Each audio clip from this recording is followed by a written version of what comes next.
There we go. I'll remember one day. Hello, let's try that again. We're going to call to order the July 16th, 2026 meeting of the Urban Renewal Advisory Committee. This is our reminder to silence your cell phones, please. This evening, we have everyone with us but Mr. Zandmiller and Ms. Arvin. And we are going to start. Do we have any business from the audience? I think the answer is no. Okay. Moving along, any agenda additions or corrections? No, no changes. Okay, thank you, Will. Approval of meeting minutes is next on the list. I did not, nothing stuck out to me as glaringly obvious. Did anyone else have any comments on the meeting minutes? Okay. Do we have a motion to approve the meeting minutes? I'll move. Okay, do we have a second? I'll second. Okay, all in favor of approving the meeting minutes? Aye, okay. Unanimous approval. Next, we are moving on to the good stuff, regular business items. Will, please take it away. Yeah, thank you, Chair Hoffman and members of the advisory committee. First up is an update on electrical undergrounding with the with the Taylor Avenue improvements that we're doing.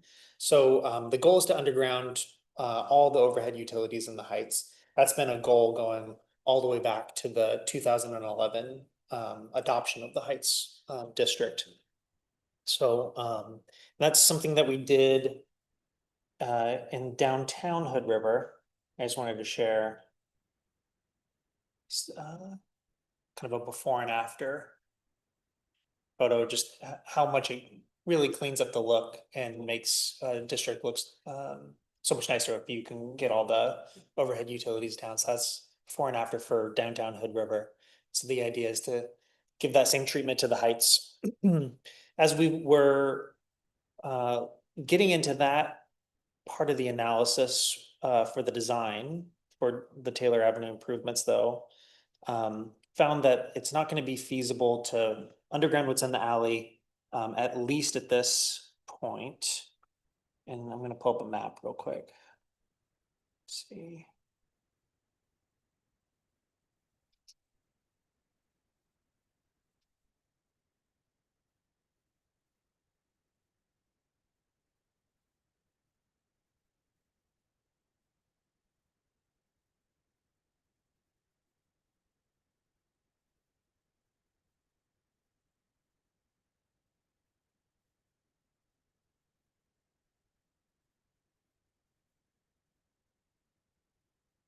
So found out through this process, talking to Pacific Power, that the line that runs through the alley between 12th and 13th is actually like one of the primary lines for the entire city.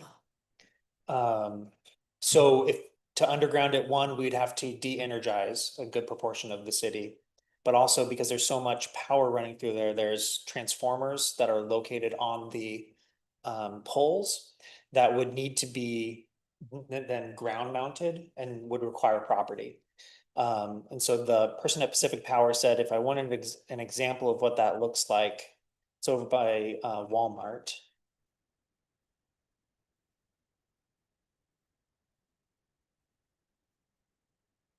Was these sort of boxes. We would need these kind of boxes about every block or so.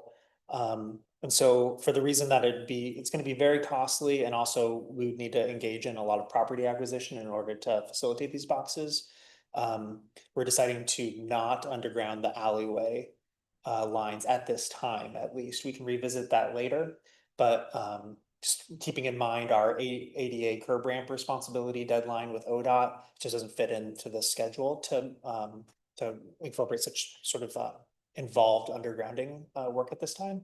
But we will be undergrounding the service lines that run east-west along Taylor.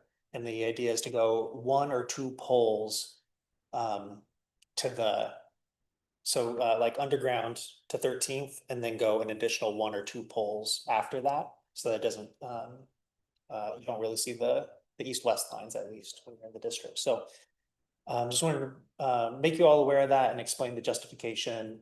just see if that made sense or if there was any objections or want to look at it anymore. I mean, I think an alleyway seems generally like a good place to put things like that.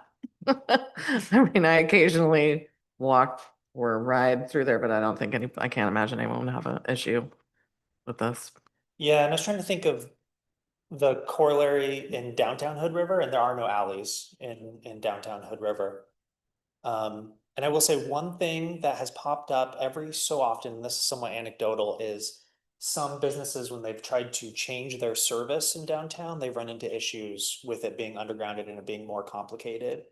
And so I think, or also the development of the Heights, having this kind of spine running through it that's easy to access and to modify is could have benefits as well. The staff report says that the utilities are responsible to underground. Yeah, So would they be responsible for the costs involved with the boxes? yeah, that's our franchise agreement says that the utility providers will underground uh any utilities, and it says for all these reasons, and then one of them is just for convenience, which basically means if we tell you to. So I think we haven't exercised that in a while, and so I'm hoping that we won't run into any friction with Pacific Power, but our franchise agreements appear to be very clear, and we expect Pacific Power to pay for all the cost of undergrounding. Um, but it does, there's no such thing as a free lunch. They do build it into their rate case, that then goes into rate, the power bills that everyone pays. So. Sorry, Will, just to clarify, does that, you mentioned having to acquire property to put those boxes on? That would be on us, not on the utility, I assume? I think, I don't want to say for sure, but our franchise agreement says it's the utility's responsibility. But I think where we're running into why we're not recommending that now is just the practical aspect of how long it would take. Yeah. Like, I imagine they would have to go around getting easements or for all the property owners, which, yeah, Right. from a timeline perspective, seems bad. Yeah. Yeah. Okay.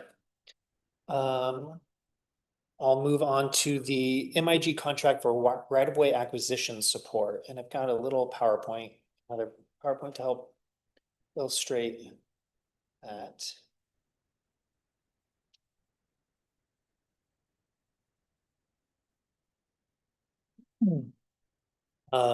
So, as everyone here knows, but just for the recording, the Heights Streetscape Plan is really a series of 11 projects that are ordered in sequence to allow for the orderly transition for all of the traffic flow changes that we're going to make in the Heights. And we have MIG working on full design for the first 3 projects in the Heights that we expect to go to construction on next summer. Once we do those 3 projects, we're basically at a dead end until we build the roundabout. So here's a picture of the concept roundabout from the Heights Streetscape Plan and showing where that is relative to the district. So to facilitate the eventual roundabout, we purchased 1217 May Street in 2024 for $560,000, and we've been leasing it for free to a church that runs a sober living house there, and it seems to be going really well. But we can get it back, I believe, with 60 days notice or something like that when we need it for the roundabout. Eventually, we will need some of Providence Hospital's parking lot as well in order to facilitate the roundabout. And the opportunity that came to us recently is that Providence wants to sell their property at 814 13th Street. And if we had that, they understand that we need some of their parking lot, and they'd be willing to do a combined deal for both. But also, they would be hopeful and maybe would be advantageous to us to shift the roundabout geometry a bit to the west, which is the right when you're looking at this map here. Because just make the geometry more right angles of where cars are coming in. And it would also lessen the parking impacts on Providence Hospital, which through these discussions, I found that that little parking lot, even though they have a big parking garage, the location of of this small parking space around the specific services in the hospital that are near this parking lot is really important to them. And so, I do think that if we weren't doing we didn't have this opportunity to do a combined deal with them, we would be in, probably an eminent domain situation where we'd have to be taking this land in voluntarily. But Providence wants to, I think, partially because the commercial real estate market is just not very hot right now. I think they're are looking forward to potentially selling this to us, and that's why they're open to a large deal. And also, I think they would really like if this facilitated the roundabout shifting a little bit to the west.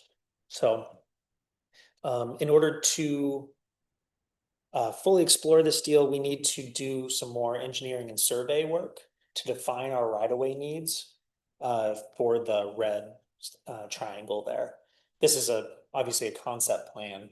So in order to get meets and bounds sufficient for a legal description to support a real estate transaction, we're going to need 3D surveying and some work there. So I have a proposed contract for you to consider.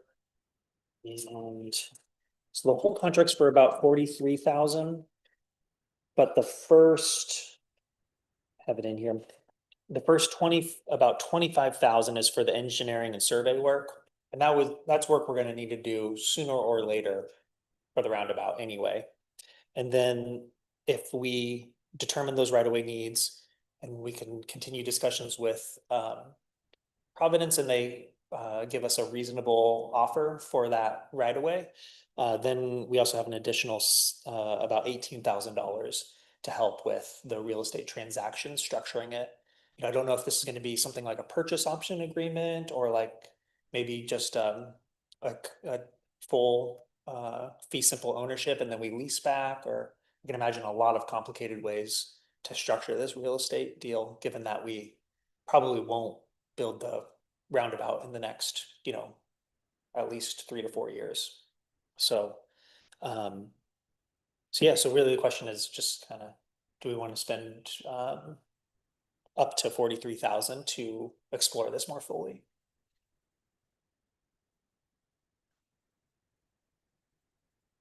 Could you tell me what part of our budget that would come from? Yeah, it would just come from our maximum indebtedness. Okay, Mhm. Yep. any other comments? So you said 43,000 there. It's really the 17 that's sort of the extra dollars for this particular sort of real estate. Yeah. Yeah. And you didn't mention it just now, but I think I saw in the write-up that it's possible that if the roundabout was to shift to the west, that the city we wouldn't have to purchase the additional property to the left. Yeah. Yeah, this one right here. And that's avoiding a huge cost. $17,000 to potentially avoid that seems like money really well spent. Yeah. Yeah, I agree. And from a just very basic standpoint of comprehensive plan and housing, trying to avoid losing as many residential properties as possible seems like a good thing. I had a question. Mhm. I guess it must be on.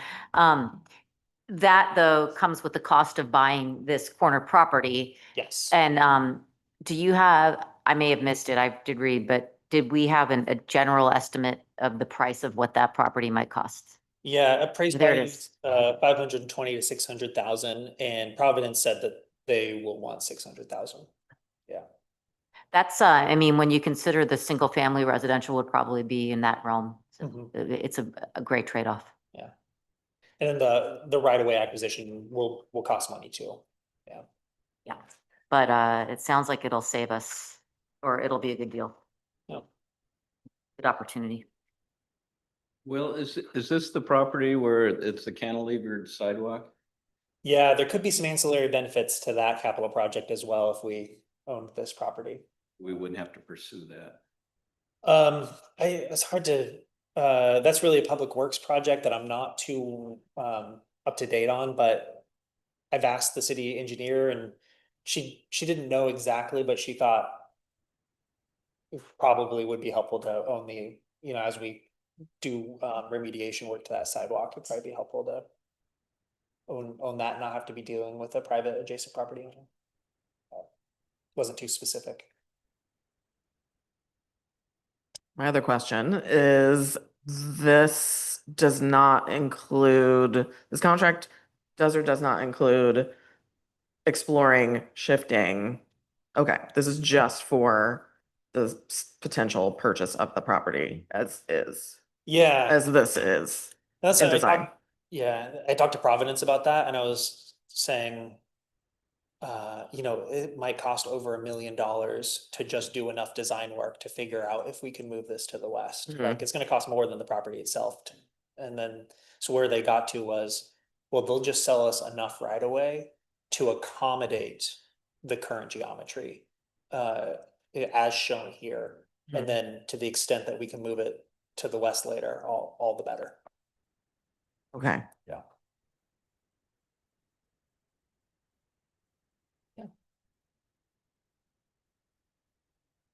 Any more comments, questions? Okay, well, there's a recommended motion in our staff report about this particular item. If anyone would like to propose.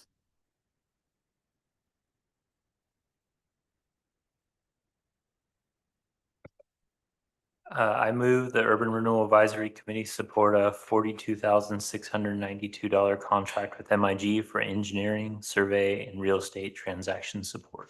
Thank you. Do we have a second? Okay. We have a second. All in favor of supporting the $42,692 contract with MIG? Yeah. Aye. Okay, passes unanimously. Thank you, everyone.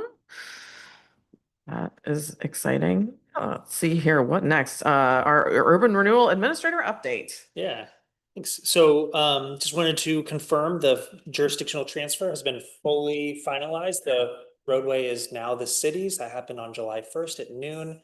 And I can confirm that 4,035,000 and some other dollars hit our bank account like on July 3rd. So yeah, congrats. And thank you for all of your hard work. Yeah. And then also wanted to note that it's been about 4 or 5 month long process to do an intersection control evaluation for the Mount Adams roundabout with ODOT. The intersection control evaluation is kind of the very first pre-step to say, is this treatment in concept appropriate for this intersection? And so worked back and forth with multiple iterations of comments. And we just got a couple days ago our formal approval letter saying ODOT has accepted that a roundabout is an acceptable intersection treatment at Mount Adams and Cascade. And so now we can really start running with continued levels of 30% design, 60% design, 90% design, and additional permitting. So I think we're still kind of trending for construction in around 2030 on a roundabout there. Still highly variable and a lot of stuff needs to happen between now and then, but this is a huge milestone. And next up, I will be putting together a solicitation to get together our the engineering team that will take us through all those different levels of design. Yep. And then I wanted to give an update on the housing and police bonds. So I believe I presented that at our last meeting or the meeting before. So took all the input, including the input from the advisory committee to the city council on July 13th. And they have decided to move forward with both bonds as 2 separate bonds, not a combined bond, in the amounts of $8.7 million for the police station, which would renovate the basement as well as add on a bit to this primary floor. So it would accommodate some future staff growth for the police department, also include an elevator and stairways that meet current code between the upper and lower floors of City Hall. And then also they solidified on an $8.7 million housing bond. So the idea was kind of put them on same, for the amounts.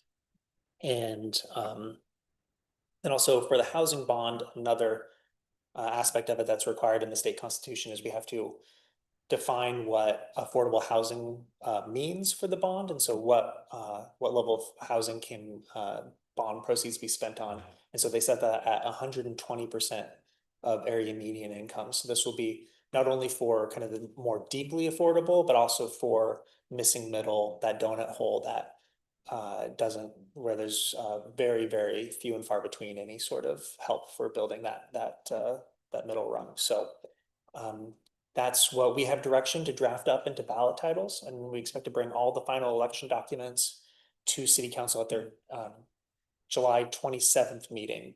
And then once they adopt it, it's basically live and for real. And me as staff and city, we actually kind of go dark as we reconfigure all of our materials and scrub it of anything that could be conceived as advocacy, and we go into much more just here's the facts, ma'am, kind of stuff. And then it's up to the voters. That's great. Yeah. Glad to hear that. I also think that, I mean, I know you're not accepting comments or whatever, but my personal feeling is that that whole percentage of the AMI, those numbers are something that I think really, really, really needs to continue to be put out there in an understandable way, because it's the number one thing that I think people don't understand when they're thinking about things like this, is like, where do I fit in, Yeah. you know, into those categories? And if you just give them a percentage and they have to do the math, I feel like it's a lot harder to, you know, explain. Yeah. That's my only thing I would say, please do. No, I totally get it. And I've got a question out to bond council of Portland and Metro are the only people, well, Portland, Metro and Salem are the only people who have done housing bonds yet in Oregon. It's kind of a new thing. And they've used, so the statute says that this sponsoring jurisdiction needs to define what affordability is, but that's it. Mhm. They've chosen to do that in terms of AMI, but I've asked, do we really need, is that actually required by the Constitution that we have to say it in that way, or could we say it in a different way? So I do have that question out. Yeah, Yeah. cool. I mean, and I like the percentages I get, because when these projects come up, they're always talked about in how they're being funded related to that percentage, which is the only reason why Yeah, I think it's moderately important, but it's very anyway. industry jargony. Yes. Well Yes. used, yeah. Yes, cool, thank you. Well, you said the affordable housing definition will be 120% AMI Mhm. And less, and or lower. up yeah, to- all the way down to zero, yeah. And for our community, what is 100 in dollars? What's 120 AMI? Oh, I had that in my packet for the Usually they meeting. use family of four, I think, is a common number. Mm. Yeah, you know what, let me just pop it up. I feel like it's something like, I thought you'd have that right off the top of your head. Um. You mentioned it on Monday at the city Mhm. council meeting. Yeah, somewhere around there. 105, Mhm. I See, I can't know. even remember. 1200. Yes. You know, a quick way to go.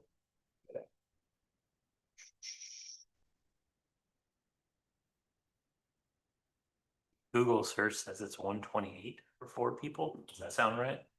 It's 120. That's 100%. Percent. Oh, okay. That's 100%. So we'd have them, so that put it at around 150. That sounds horrible. It does sound high. Well, there's area median and then there's median household there. Oh, yeah. That is, first of all, this is just the AI overview. that Sure. popped up on Google, but says 100% area median income AMI limits for Hood River County.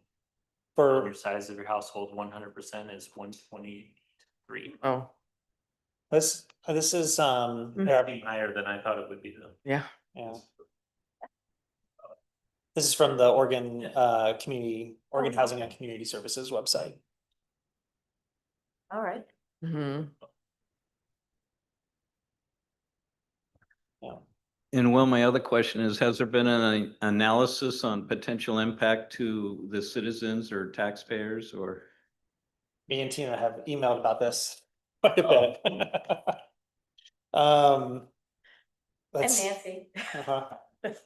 I don't have that at my fingertips either, but I think we're at about $8 or so at 218 thousand assessed value, which is the average for the county, not the city. I don't have the city median handy, but I did want to show a quick way. So the Hood River County web map, you can plug in your address or click on any address and find the assessed value for your property. So I'll just click on one here. So this one, for instance, 175,000. And the rates, oh gosh, I'm sorry, I don't have these numbers at my fingertips. I don't have the rates. Either exactly what 8.7 million comes out to. But we will get all that out.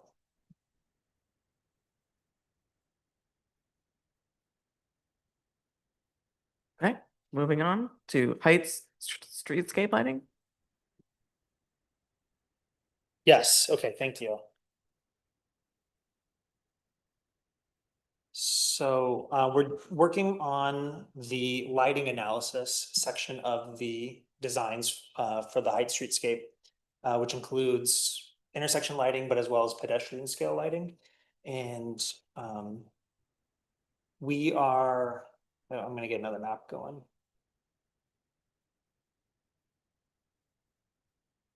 I like maps.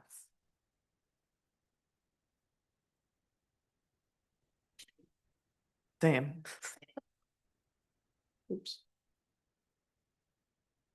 So we are looking at using the same sort of classic lights that are downtown, but also, so these ones here, but they're also along the waterfront and along Cascade Avenue.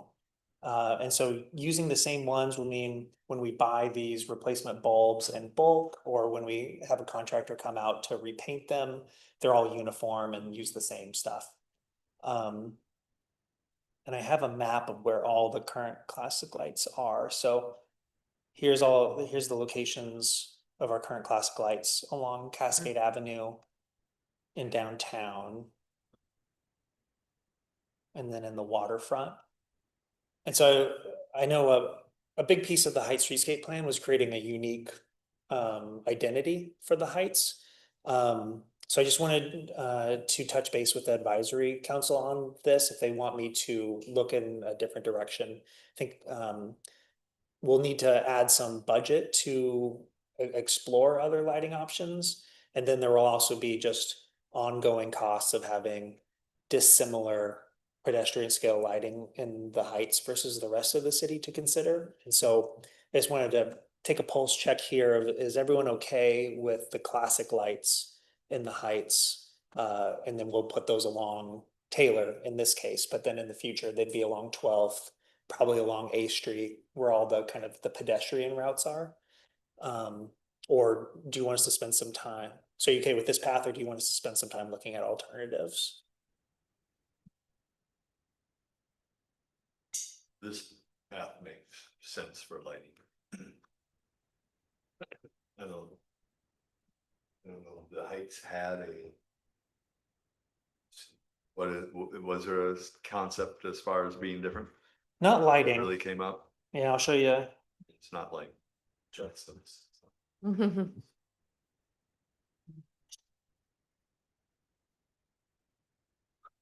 up the plan.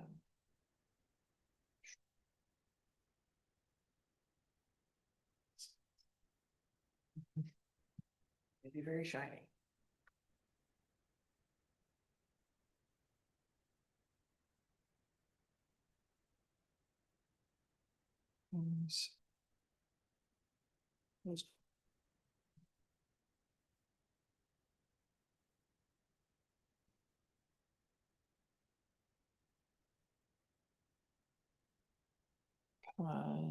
There we are, neighborhood character. So this is as far as the Heights streetscape plan got, was kind of came across some preferred image types during our open houses. So we had a whole bunch of different types of images, and I think people put sticky dots or some other way, showed their Mhm. preference for some images over others, and so these were popular images. And then these were some suggested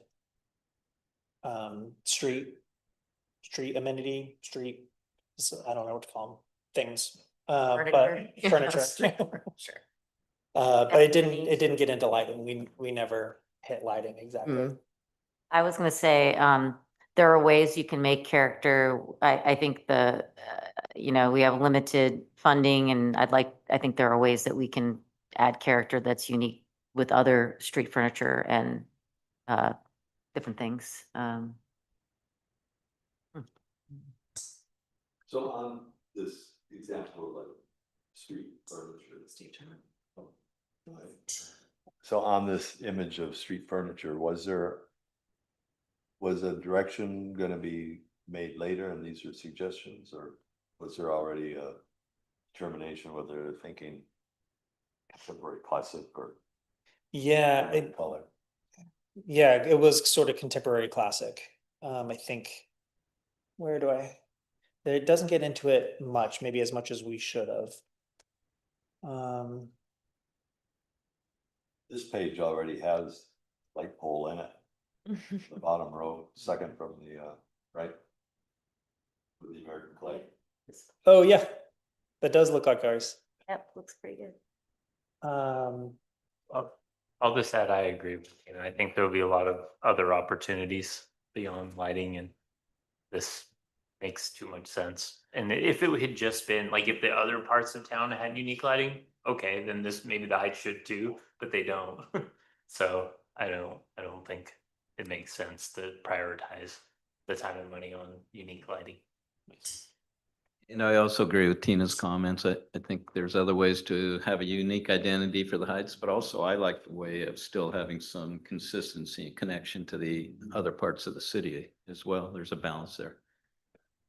Yeah, and my only comment, and this is where I plug the dark skies folks, is that, I do think that that should be a priority at some point for lighting that happens, whether or not, I don't even know what the capability or what, if those classic ones are rated in any fashion. I don't know if the ones that we have now are, but I did confirm that this style can be dark sky. Sweet. Excellent. I would be willing to exchange the cost of looking into finding different styled lighting for the cost of getting dark sky approved lighting that looks like this. Yeah, yeah, I think by like creating a cap at the Mhm. top. That's what I figured, some sort of a like reflector, downward reflector.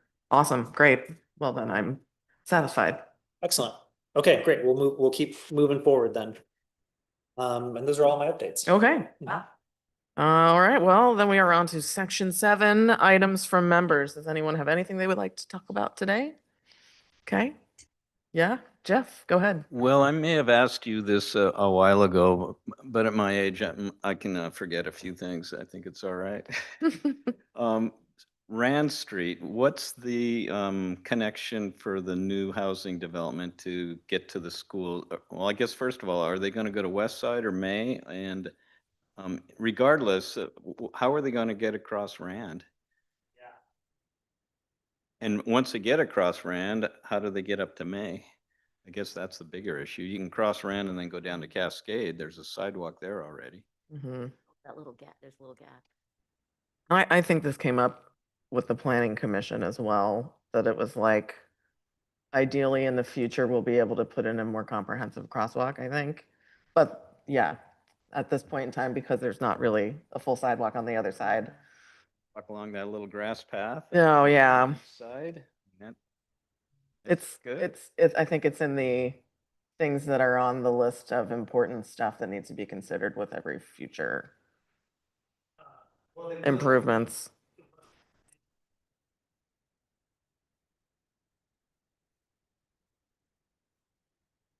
Mhm.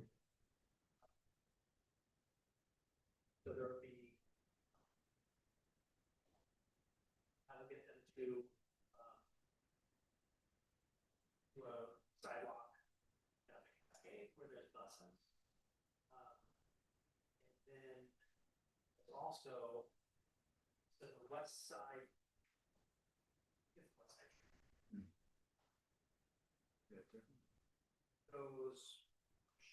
Goes from Sherman, it goes down here, Clearwater, then there's kind of an informal path that goes back up for the official one.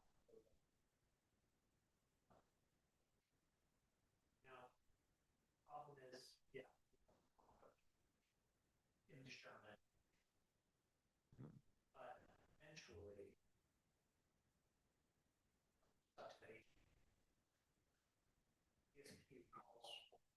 We have trail,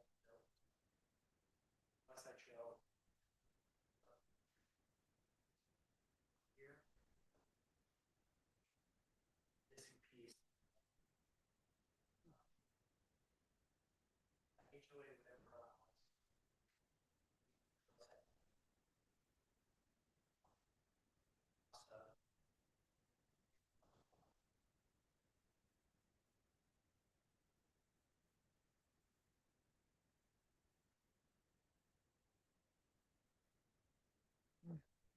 Well, was there ever any discussion about providing access on the south west part of the property there? Like kind of, yeah, that would pop you up onto that street. Yeah, you can go down Sherman there, and then you can access the other more established or more heavily used part of the West Side Trail Network that takes you directly to West Side.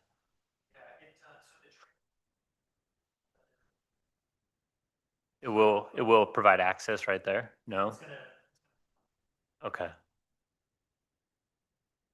It's so close.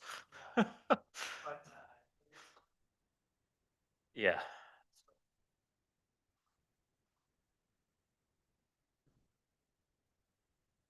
I haven't been speaking with the microphone on the entire time. I think you have. Oh, I think. Did you answer the question about which school is the elementary school that will serve the, I thought Rand Road on the side, on the east side was May and on the west side was West Side. I'm pretty sure that will be West Side. Oh, okay, so they're gonna be needing to go Yeah. this way. Yeah. Yeah. Yeah, yep, yeah. I don't know, maybe, it's not a bad idea to maybe just I could try to reach out and have an informal conversation with the property owner here and see if they just allow some way to connect. Yeah, like if you scroll over just like a little bit more, you'll see like how, like right there at the end of the street, they can hop onto that West Side Trail Network. You take that, keep going south, and it takes up Rocky Road, and it takes you straight to West Side. Yep, there it is. Yeah, that's a perfect trail all the way, except for just, that one little Hmm. corner. Yeah, Not to beat a dead horse, but I do think there'll be some movement going to the heights for shopping or whatever, and I think the city really needs to look at putting in pedestrian access on Rand Road. we did look at it and we got a cost estimate and it was $2 to $3 million. And our entire subsidy for the entire Rand Road project was 1.7. So that's where it got a little out of reach. It's been a discussion for a long time, how to, Yeah, that section is so expensive. To, really hard. yeah. Even on 20th. Where that trail hits 20th, if you didn't come off of the trail sooner, that 20th is not paved on that side of the street either. Yeah, the trail will eventually start here. That would take you to a back way to Sherman, is that what you're talking about? Well, then if you keep on going all the way to where it comes out on 20th, coming up from, Oh, right here? No, that's Sherman. yeah, no, 20th way, the other side of the end of this trail where you were showing the trail way to the east. Oh, So, no, east, go Grand and then go, follow your Clearwater Lane Trail. And you get Oh, 20th 20th. there. yes. Yeah. Mhm. And when you go up the hill towards Sherman, that's not paved. Mm. There's no sidewalk there either. Oh, that's terrible. Oh, yeah. Walked up and down it many times. Little desire. Yeah, there's the sidewalk. What are there's a name for those in the planning world. I forget what they're called. Desire lines. Thank you. Yeah. Yes. It's a term for when people start walking a particular way that makes a path, like a wildlife path, when the way that the pedestrian area has been designed is not actually the most efficient way to get from point A to point B. Yeah, I don't know if it's official or not, but these neighbors, being very neighborly, have put a sign that clearly like shows they're welcoming people to Oh, that's nice. walk north-south right here. That's cool. That's great. Yeah. Yeah. Well, I know we're kind of like wandering around at Uh-huh. this point in the conversation. Our meeting was so short. We might as well. I got, when you were talking about the obligation to put in the kind of flashing crossing on Rand as part of Mariposa, was there ever any consideration of an actual light there to just like stop people's momentum from barreling down that hill to Mm, and break it up a little bit? I'm We did, so any RFB installation has to be supported by a traffic analysis. Mhm. And which does take into account slope and speed coming into it to make sure that when the light starts to flash, that it's actually feasible for a car to stop. And so Yeah. we did do that safety analysis. But if like a full signalized intersection would, we'd be in the, it would be a ton of money. Okay. Yeah, You just put the rand one, would be down. yeah. So, Yeah. Yeah, they'd be I- so close. I get the close part. I was just thinking about it as like a signal to people to start to slow down Mhm. because you pick up an incredible amount of, I mean, everybody knows that going down Rand, you get a Mhm. full head of steam. Yeah. We just need a bunch of speed bumps. Speed humps. Yeah. Okay, well, anything else anybody wants to talk about? Okay, okay. Well, that was a great conversation. Thank you, Will, for all of that. And if we have nothing else, we will adjourn today's meeting at 6:13 PM. You, everyone.